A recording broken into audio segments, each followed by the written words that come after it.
देश बांटने की और संविधान हटाने की।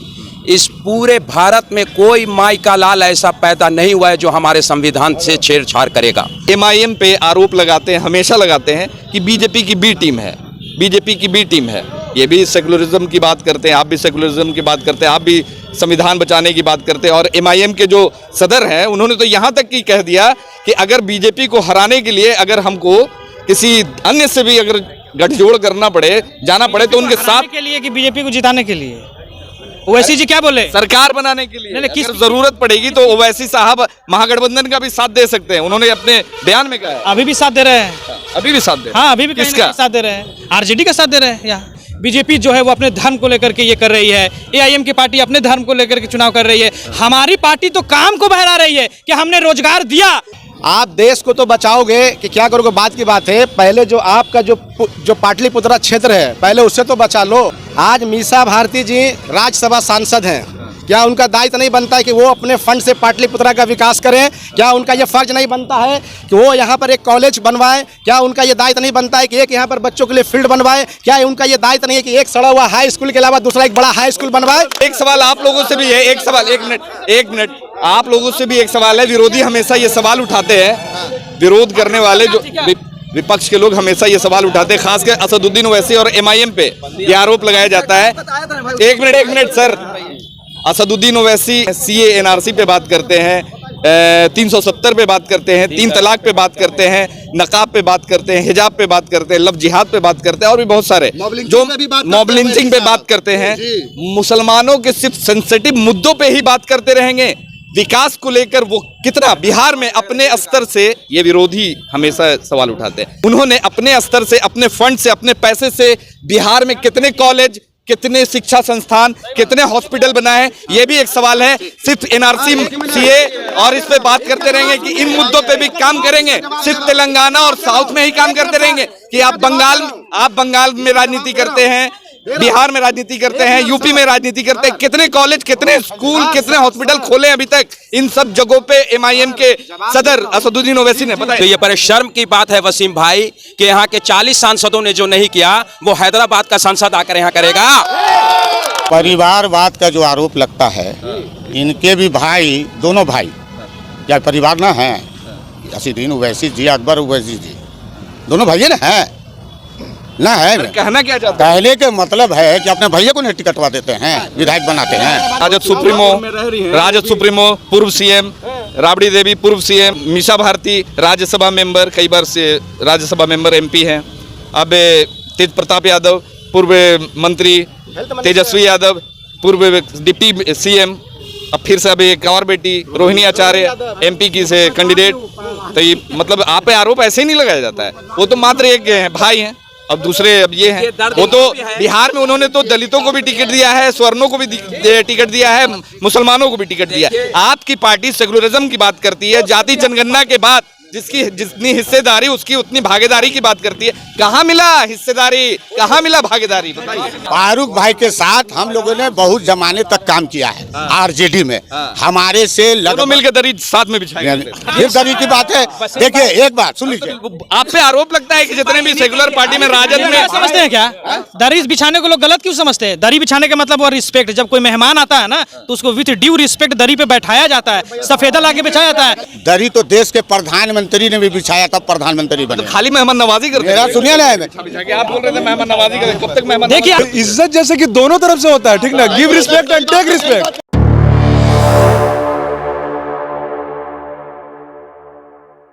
पाटलिपुत्रा लोकसभा में अभी मौजूद है और कल 1 तारीख है, यानी 1 जून को लास्ट चरण का चुनाव होना है, जिसको लेकर सभी पार्टी ने अपने अपने तरफ से काफ़ी मेहनत किया है। उनके कार्यकर्ता, नेता लगातार लोगों से मिलते रहे हैं, लोगों से जाकर जनसंपर्क करते रहे हैं।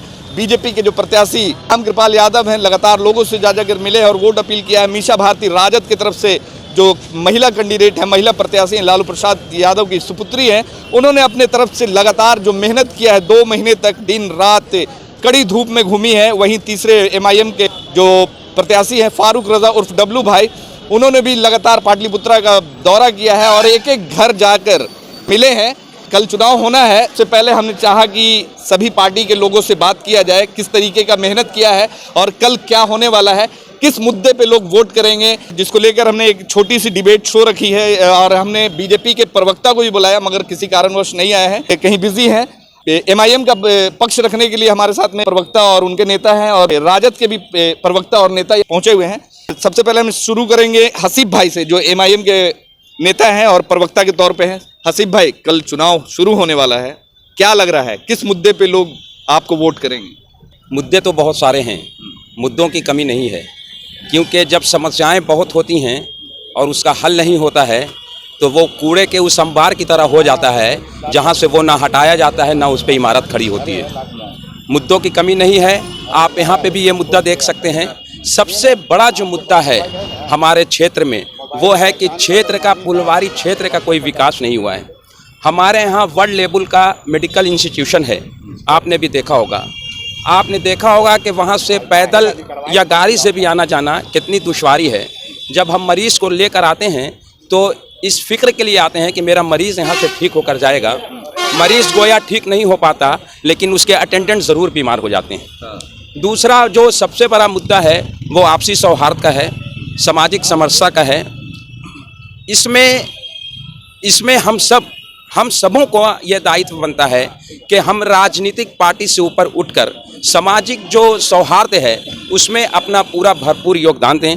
पब्लिक जो इस बार वोट करेगी वो वोट सिर्फ चुनाव के लिए नहीं करेगी, एक्चुअली इस बार वोट बदलाव के लिए हो रहा है। बदलाव, जी बिल्कुल बदलाव के लिए हो रहा है और आप देखेंगे कि इस बार बदलाव होगा, तो बिल्कुल होगा, बदलाव होगा।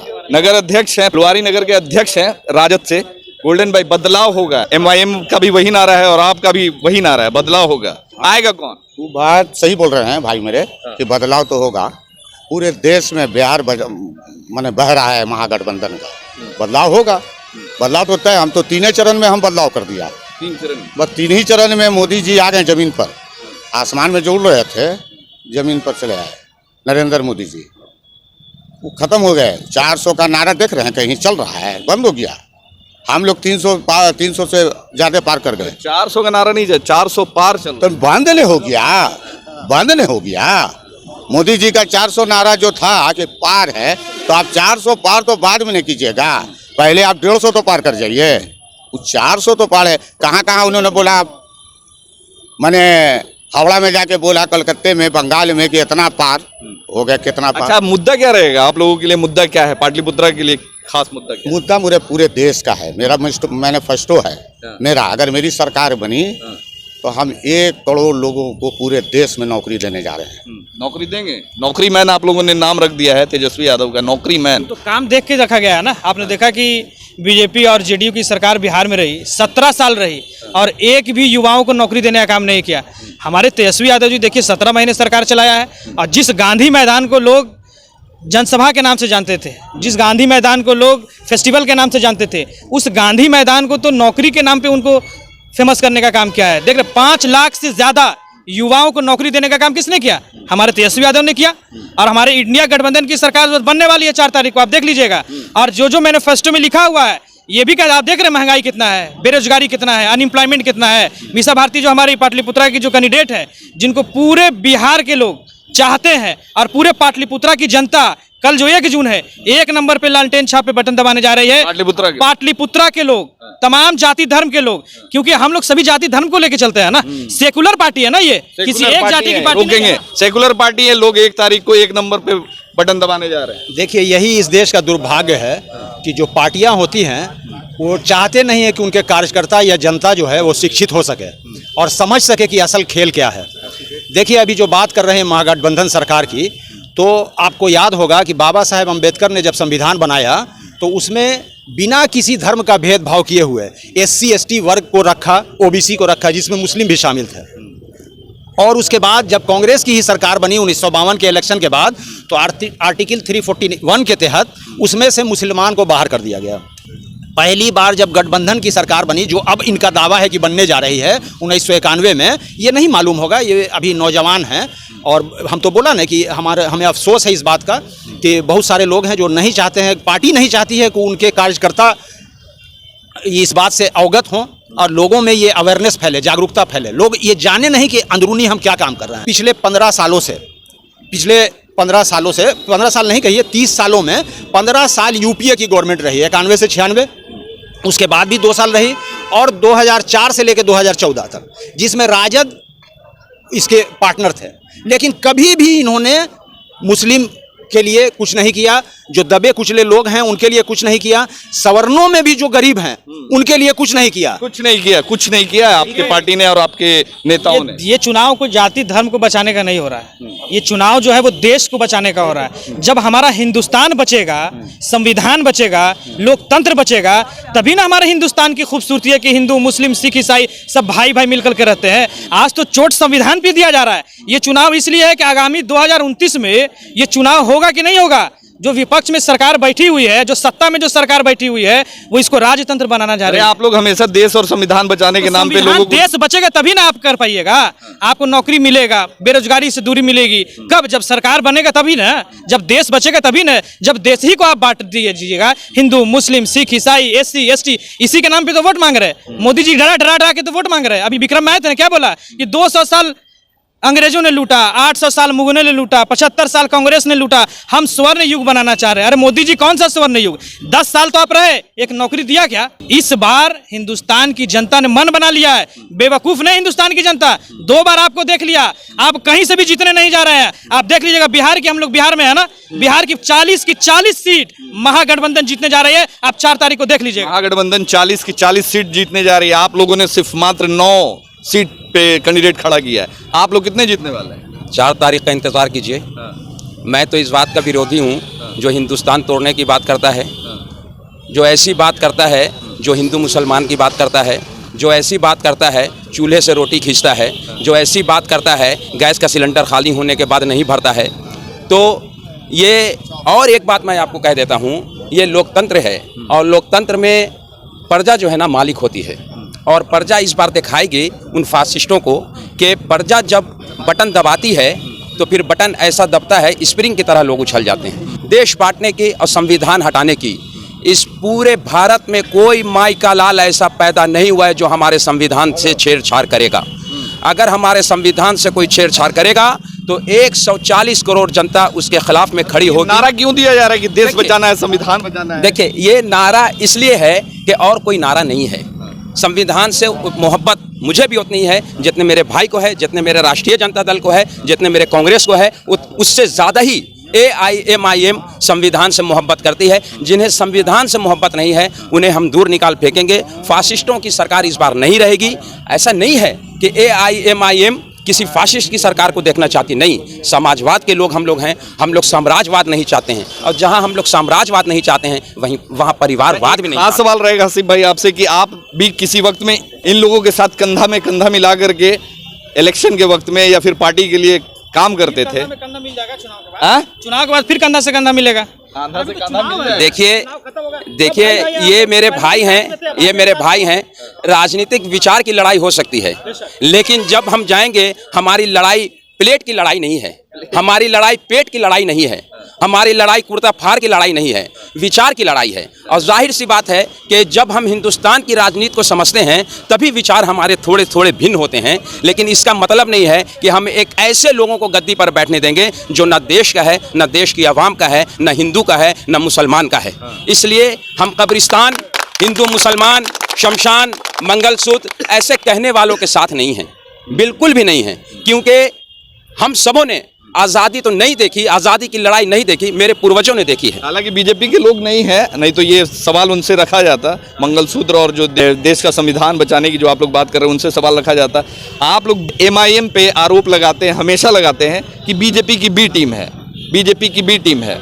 ये भी सेकुलरिज्म की बात करते हैं, आप भी सेकुलरिज्म की बात करते हैं, आप भी संविधान बचाने की बात करते हैं। और MIM के जो सदर हैं उन्होंने तो यहाँ तक कि कह दिया कि अगर बीजेपी को हराने के लिए अगर हमको किसी अन्य से भी अगर गठजोड़ करना पड़े, जाना पड़े, तो उनके साथ के लिए कि बीजेपी को जिताने के लिए।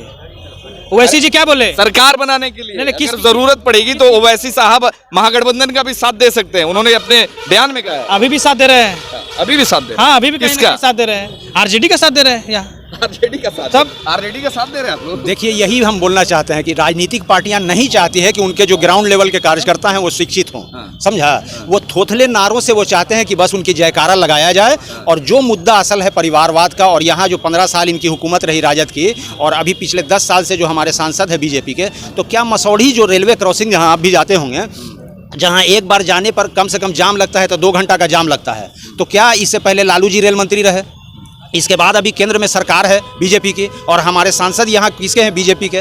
तो क्या ये छोटा सा काम नहीं करा सकते थे? वहाँ की जनता त्रस्त है, मसौढ़ी की जनता इस बात के। आपने तो यहाँ का मुद्दा उठा लिया फुलवारी का, हम पूरे पाटलिपुत्र क्षेत्र की जनता की बात कर रहे हैं। जनता जो है भोली होती है, और राजनीतिक पार्टियां नहीं चाहती हैं कि उनके कार्यकर्ता जो है वो अवेयर हों, जागरूक हों कि हमको हमारे साथ क्या ठगी चल रही है। ये मेरे भाई हैं, लेकिन इसमें परेशानी ये है कि इनके साथ क्या ठगी चल रही है इनको नहीं मालूम है। अब यही बात हम बोलना चाह रहे हैं, जैसे अब नौकरी की बात हो रही है, तो अभी शेयर के हिसाब से अल्पसंख्यक, आखिर किसी मकान में 4 पिलर है, अगर उसके एक पिलर को आप कमज़ोर बना दीजिएगा तो उस मकान का क्या असर होगा? संविधान के अनुसार जिसको जो अधिकार मिला है उसको वो दिया जाए। आज बात हो रही है जातीय जनगणना की, तो जातीय जनगणना तो अब आ चुकी रिपोर्ट, आ चुकी जब रिपोर्ट, तो charity begins at home Tejashwi ji ने अभी जो टिकट वितरण किया उसमें सभी लोगों को, सभी धर्म के लोगों को भागीदारी क्यों नहीं दिया? क्या ये जातीय जनगणना इनके लिए इसलिए था कि जातीय जनगणना का आंकड़ा रख करके हम आराम से करें और लोगों को बोले कि अब जिसकी जितनी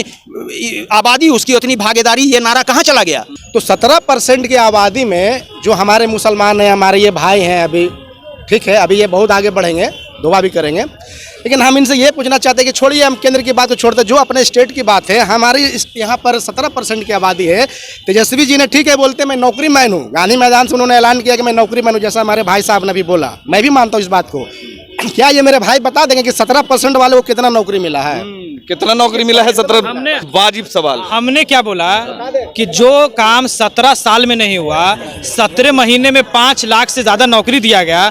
अब बार बार ये कहा जा रहा है कि ये हिंदुस्तान का ही चुनाव हो रहा है, ये कोई विधायक का चुनाव नहीं है, ये कोई मुखिया और वार्ड का चुनाव नहीं है, ये देश को बचाने का चुनाव है। देश की खूबसूरती मैं बता देता हूँ, अल्लामा इकबाल ने कहा था सारे जहां से अच्छा हिंदुस्तान हमारा।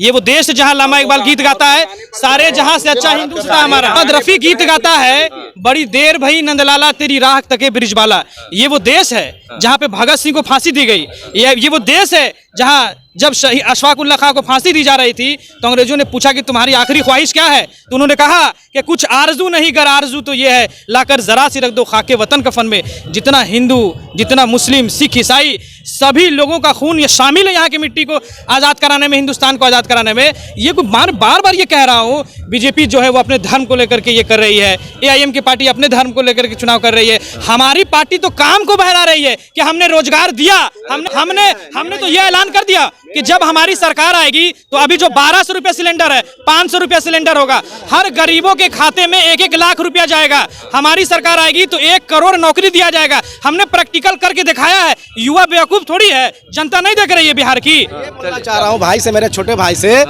कि आज 1 मिनट, आज यहाँ पर ये चुनाव, भाई साहब ने क्या बोला, विधायक का चुनाव नहीं है, लोकसभा का चुनाव है, ठीक है, मैं भी देश को बचाने का है। आप देश को तो बचाओगे कि क्या करोगे बात की बात है, पहले जो आपका जो पाटलिपुत्रा क्षेत्र है पहले उससे तो बचा लो। दूसरी बात सुनिए मेरी बात, एक मिनट सुनिए। दूसरी बात कि जैसे मेरे भाई ने बोला, आज मीसा भारती जी राज्यसभा सांसद हैं, क्या उनका दायित्व नहीं बनता है कि वो अपने फंड से पाटलिपुत्रा का विकास करें? क्या उनका ये फर्ज नहीं बनता है कि वो यहाँ पर एक कॉलेज बनवाए? क्या उनका ये दायित्व नहीं बनता है कि एक यहाँ पर बच्चों के लिए फील्ड बनवाए? क्या उनका ये दायित्व नहीं है कि एक सड़ा हुआ हाई स्कूल के अलावा दूसरा एक बड़ा हाई स्कूल बनवाए? ये उनका दायित्व नहीं बनता है? आज मीसा जी, आज लालू जी, आदरणीय पूजनीय लालू जी, 20 साल के बाद उनको खनगाह मौजूबिया याद आ गया। राबड़ी जी आज घूमने लगी, इमारत शरिया भी घूमने लगी, सब घूमने लगी। आज जो हमारे भाई पार्टी प्रचार कर रहे हैं, मैं उनके भाई से पूछना चाहता हूं कि क्या इससे पहले 13 में, 14 में, 19 में क्या पार्टी ने आपको इतना सम्मान दिया था? एक सवाल तो बनता है कि चुनाव के वक्त नजर आती है मीसा भारती, 5 साल नजर नहीं आती है, ये आरोप हमेशा लगाया जाता है, खासकर विरोधी क्या यहाँ के लोग भी लगाते हैं। क्या बोलेंगे? आप बगल के एरिया में चले जाइए, आप पाली में, विक्रम में, बिहटा में बहुत विकास हुआ है। मीसा भारती के द्वारा। फुलवारी शरीफ में क्यों नहीं हुआ? फुलवारी शरीफ बोल रहे थे, एक मिनट, जब वो बोल रहे थे तो हम लोग चुप थे। ठीक है, आप बोलिए। हम लोग चुप थे। आप अपने टाइम में बात रखिएगा, बात समझ लीजिए। हम ये कहने का मतलब है कि लालू जी हमारा सरिया कोई नया ना आ रहे हैं, उनकी सेहत खराब थी तब बीच में गैप हो गया। लालू जी आप भी जानते हैं पत्रकार महोदय कि लालू जी, एक मिनट, लालू जी तो आए हैं, इनके नेता के बार आए हैं हमारा सरिया अखन का, पूछिए ना। वो तो शुरू किए हैं अभी आना, वो तो अब शुरू किए हैं। आप परिवार के लिए आए हैं। कोई और कैंडिडेट होता ना आरजेडी का तो लालू जी का कोई भी लड़का अपने नहीं आते, वो बेटी के लिए आए हैं, परिवारवाद के लिए आए हैं। वसीम भाई एक बात, जहां तक देश बचाने की बात है, आप ये बताइए कि इसी देश में जो अल्पसंख्यक समुदाय है उसकी अगर राजनीतिक भागीदारी नहीं बचेगी तो आप पूछें दूसरे लोगों से कि देश फिर कैसे बचेगा। खुलकर मैं बोलता हूं, जिसको मुसलमान झोली भर भर कर वोट देता है, जब एक वक्त आएगा और वो हिस्सेदारी की बात करेगा तो हिस्सेदारी में उसको 16 आने में 2 आना भी नहीं दिया जाएगा। आप लोगों ने जैसे आरोप लगाया कि वो इमारत शरिया है, खानका है, आपके नेता का इंतजार पाटलिपुत्रा के हजारों लाखों लोग कर रहे थे। तेजस्वी यादव बेल्ट लगा लगा के प्रचार कर रहे थे, लगभग 200 से ऊपर प्रचार किया उन्होंने, 200 से ऊपर सभा किया। एक मिनट, आप 200 से ऊपर सभा किया। आपके नेता 2 मिनट के लिए भी स्टेज पे नहीं आते हैं और लोग उदास होकर के जाते हैं, इसके बारे में देखिए, कहना यह है कि तेजस्वी यादव और बैरिस्टर असदुद्दीन ओवैसी साहब, उम्र का बहुत फ़र्क है।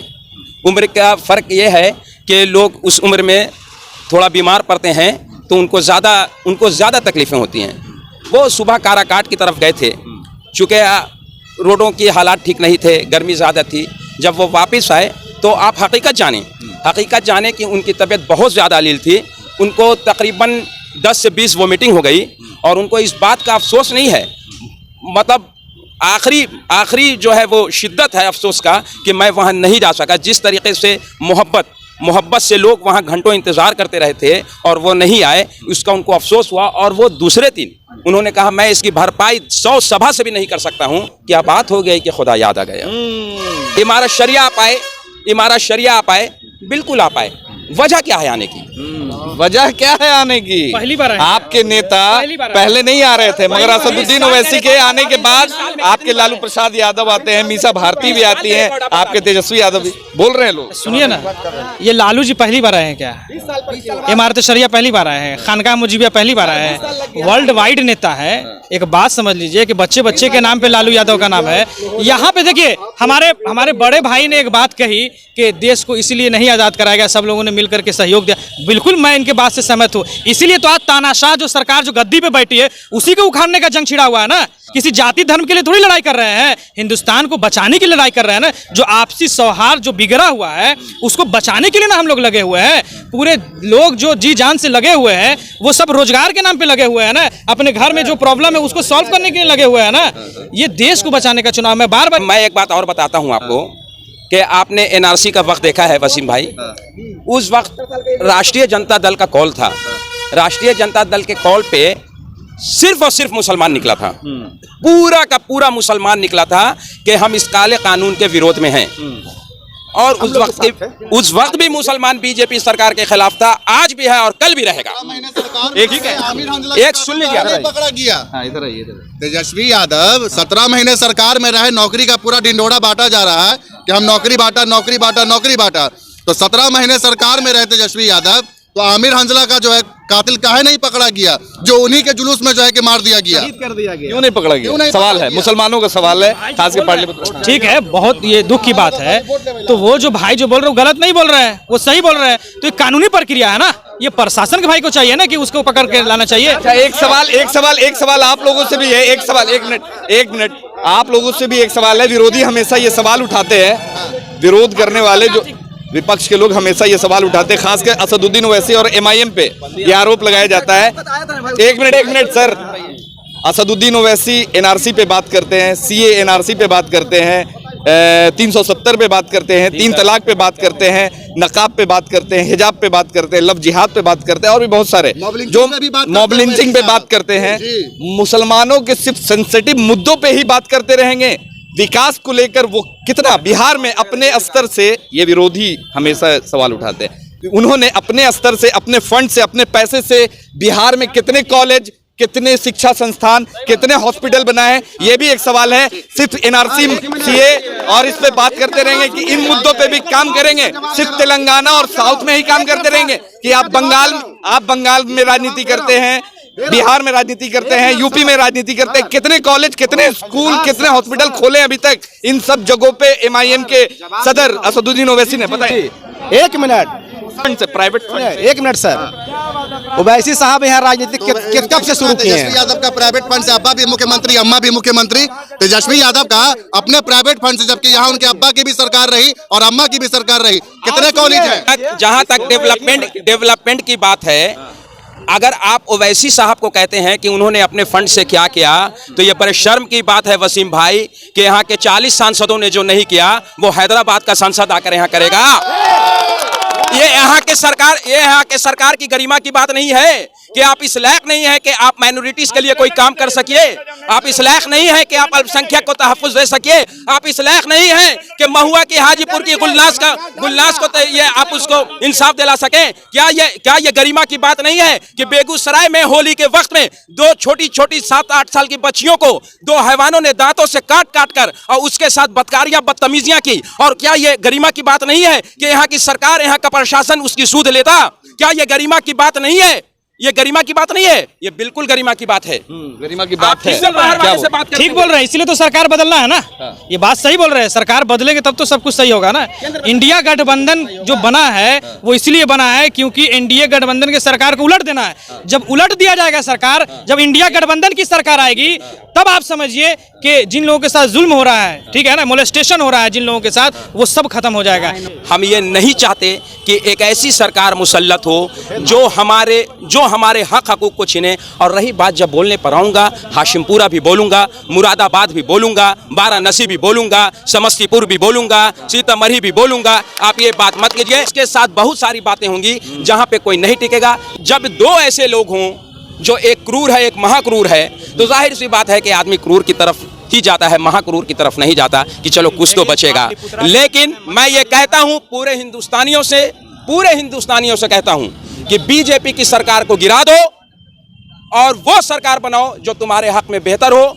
यहाँ पे ये लड़ाई हमारी किसी सरकार की लड़ाई नहीं है। यहाँ पे लड़ाई सिर्फ अपने अना की लड़ाई है, मान सम्मान की लड़ाई है। मेरे अल्पसंख्यक जो होने का एक जो तमगा है, उसमें अल्पसंख्यक का दर्जा पाने की लड़ाई है। यहाँ पे हमारी जो लड़ाई है परिवारवाद के खिलाफ है, साम्राज्यवाद के खिलाफ है। हम लड़ाई एक्चुअली ऐसी ही लड़ते हैं, हम लड़ाई कटबहसी की लड़ाई नहीं लड़ते हैं, तर्कपूर्वक लड़ाई हमारी लड़ाई है।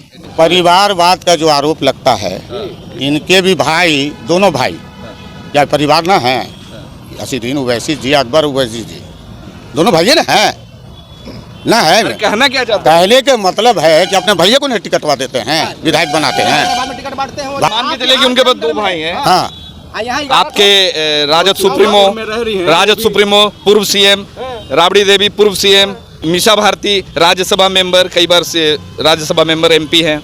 अब तेज प्रताप यादव, पूर्व मंत्री, तेजस्वी यादव, पूर्व डिप्टी सीएम, अब फिर से अब एक और बेटी रोहिणी आचार्य एमपी की से कैंडिडेट। तो ये मतलब आप पे आरोप ऐसे ही नहीं लगाया जाता है। वो तो मात्र एक हैं, भाई हैं, अब दूसरे अब ये हैं। वो तो बिहार में उन्होंने तो दलितों को भी टिकट दिया है, स्वर्णों को भी टिकट दिया है, मुसलमानों को भी टिकट दिया है। आपकी पार्टी सेकुलरिज्म की बात करती है, जाति जनगणना के बाद जिसकी जितनी हिस्सेदारी उसकी उतनी भागीदारी की बात करती है। कहाँ मिला हिस्सेदारी, कहाँ मिला भागीदारी? बताइए। हिस्सेदारी तो काफी मिल रहा है। आप यही पर एक मुसलमान को झंडा ढोने के लिए दर्द इनको भी है परिवारवाद का, लेकिन मेरे गोल्डन भाई ने पान खा रखा है, इसलिए इसको नहीं बोल पाएंगे। दर्द इनको भी है। वसीम भाई, आपसे एक तो बात है कि अगर ये लोग बोल रहे हैं तो हम लोग चुप हैं, तो ये लोग भी मान सम्मान रखें, सर्टिफिकेट का संयम रखें, अगर सुनने का भी संयम रखें। अगर ये लोग सवाल करते हैं तो जवाब का संयम रखें। अगर संयम नहीं रखेंगे तो आप संयम रख के कहाँ बात कर रहे हैं? हम इधर बात कर रहे हैं, आप उधर से बात दिला रहे हैं।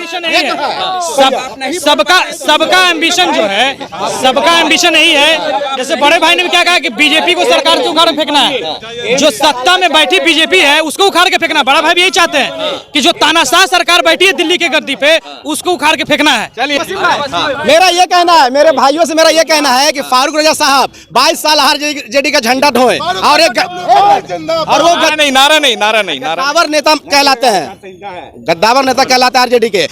अगर से ये पार्टी परिवारवाद नहीं है तो फारूक रजा को टिकट क्यों नहीं दिए? क्यों उनको टिकट नहीं मिला? क्या उस लायक नहीं थे? नहीं तो कैसे चुनाव लड़ रहे हैं? फारूक रजा को टिकट क्यों नहीं मिला? उसी पार्टी के थे, उसी पार्टी से आए हैं एमआईएम। आप दे देते तो कम से कम। सुनिए एक बात सुन लीजिए, पहला बात सुन लीजिए। ये अरे सुनिए ना, एक बात बता रहे हैं, फारूक भाई ने कभी ऐसा बात ही नहीं रखा। यहाँ तो अफसोस इस बात का है कि हमारे फारूक रजा इतने अच्छे कार्यकर्ता हमारे दल से चले गए। मतलब कि जो बच्चा रोता नहीं उसको भूख नहीं लगता। अफसोस है, पहले पूरी बात सुन लीजिए ना, पूरा बात पहले सुन लीजिए। सुनिए, फारूक भाई के साथ हम लोगों ने बहुत जमाने तक काम किया है आरजेडी में। हमारे से मिलकर दरी साथ में बिछाई, फिर दरी की बात है। देखिए एक बात सुन लीजिए, आप पे आरोप लगता है कि जितने भी सेकुलर पार्टी में राजद में समझते हैं क्या दरी बिछाने को लोग गलत क्यों समझते हैं? दरी बिछाने का मतलब वो रिस्पेक्ट। जब कोई मेहमान आता है ना तो उसको विथ ड्यू रिस्पेक्ट दरी पे बैठाया जाता है, सफेदा लाके बिछाया जाता है। जिस दिन आफ्ताब भाई और गोल्डन भाई इतने सक्षम हो जाएंगे कि ये टिकट के हकदार हैं और जब इन्हें टिकट से वंचित रखा जाएगा तो मैं आपको चैलेंज के साथ बोलता हूं कि इनके साथ साथ खड़ा रहूंगा और इनकी आवाज लास्ट है बात। कहने का मतलब ये है कि अगर दरी बिछाना कोई गलत काम है तो हम इसको तो नहीं मानते हैं कि गलत काम है।